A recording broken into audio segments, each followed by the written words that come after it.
Dear student, 12th standard, chapter 5, exercise 5.5, sum number 6.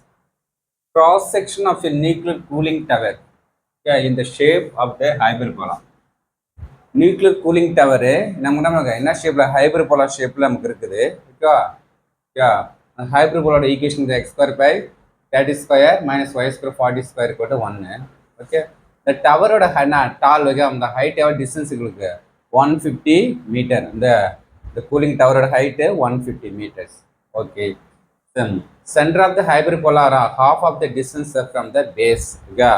The base compare பண்ணதுக்கு எவ்வளவு நமக்கு இது ஆஃப் மேல இருக்குதுங்க வந்து ஹைட் எவ்வளவு நமக்கு y ஆஃப் இதோட கம்பேர் இது 1 தான் 1/2 இது நமக்கு என்ன வரும் 4 4/2 இதுல ஆஃப் இருக்குன்னு சொல்லிட்டாங்க. ஓகே, பேஸ் கம்பேர் பண்றதுக்கு இது ஆஃப் இருக்குன்னு சொல்லிட்டாங்க. சென்டர் ஹைப்பர்போலா ஃபைண்ட் த நமக்கு diameter of the top and base. Okay, மேல பேஸோட நமக்கு நமக்கு டாப்போட டயாமீட்டர் ஃபுல்லோட வேல்யூ கேட்குறாங்க, பேஸோட டயாமீட்டர் ஃபுல் வேல்யூஸ் கேட்குறாங்க. ஓகே, இதான் கொஸ்டின். சரி, ஓகே, நமக்கு ஃபர்ஸ்ட் நமக்கு y plus y/2 எவ்வளோ நமக்கு டிஸ்டன்ஸ் இது எவ்வளோ வேல்யூ நமக்கு ஃபைண்ட் பண்ணலாம். y/2 டோட்டலாக 150. இப்போ y plus y/2 150னா அப்போ cross 2y plus y/2 equal to 150. அப்போ 3y ஈக்குவல் டு இது போனால் 300, y ஈக்குவல் டு 100. ஓகே, இப்போ நெக்ஸ்ட் நமக்குன்னா y வேல்யூ இது மட்டும் நமக்கு நேரம் இது எவ்வளோ டிஸ்டன்ஸ் நமக்கு இது நமக்கு 100. அப்போ 100 பாயிரம் 50. அப்போ நாங்கள் இது எவ்வளோ நமக்கு 50, இது 100, அப்போ 150 கரெக்டாக இருக்குது. ஓகே, டோட்டலாக ஓகே, டோட்டலாக ஃபுல்லாக இது வரைக்கும் நமக்கு ஓகே, இது வரைக்கும் நமக்கு டிஸ்டன்ஸ் எவ்வளோ நமக்கு. இப்போ next equation hyperbola equation question கொடுத்துட்டாங்க, நம்ம கண்டுபிடித்தால இந்த ஹைப்பர்போலா ஈக்குவேஷன் தான் பார்த்தோம்னா இது ஒரு ஹைப்பர்போலா, இது ஹைப்பர்போலா. ஓகே, இதை பாருங்க, இது ஹைப்பர்போலா, ஹைப்பர்போலா. ஓகே ஓகே, அப்போ நெக்ஸ்ட் நமக்கு ஃபைண்ட் த ஈக்குவேஷன் ஃபார்மேட் இருக்குது. இப்போ x1, 50 இந்த ஹைப்பர்போலா மேலே தான் அந்த பாயிண்ட் இருக்குது. அப்போ அந்த பாயிண்ட் இது ஃபர்ஸ்ட் சப்ஜெக்ட் பண்ணி x1 கண்டுபிடிச்சா 2ல மட்டும் வந்தால் டோட்டல் டயாமீட்டர் இருக்கும்.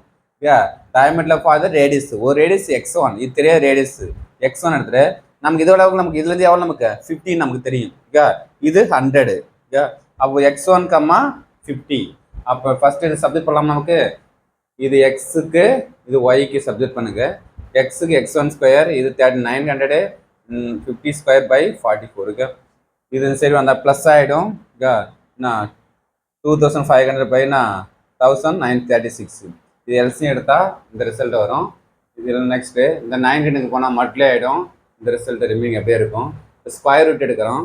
4436க்குன்னா ஸ்கொயர் ரூட் எடுத்தால் நமக்கு ஃபர்ஸ்ட் இது 2 பாருங்க, 2 பார்த்தா நமக்கு 6 டைம்ஸ் 6 36, பேலன்ஸ்னா 83 80 வரும்.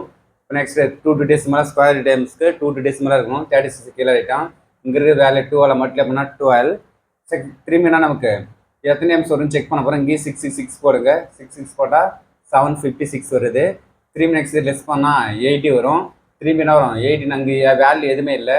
இப்போ 20 ஆகணும். 20 ஆகுதாங்க பாயிண்ட் வச்சுட்டு 20 யூஸ் பண்ணுறீங்க. இங்கே 66 2ல மட்டும் போனால் 132. திரும்பி நெக்ஸ்ட் நான் யூஸ் பண்ணுறேங்க. எத்தனை டைம்ஸ் வரும்னு செக் பண்ணுறீங்க.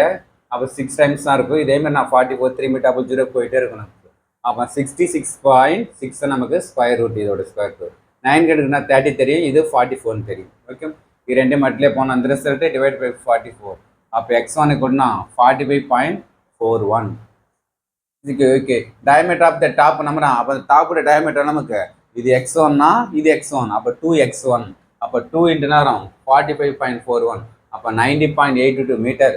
அப்போ நேரம் டாப்போட இது நமக்கு டயாமீட்டர் எவ்வளோ நமக்கு 90.82 மீட்டர். ஓகே, அதே சேம்னா பேஸை ஃபார்ம் பண்ண போகிறோம்.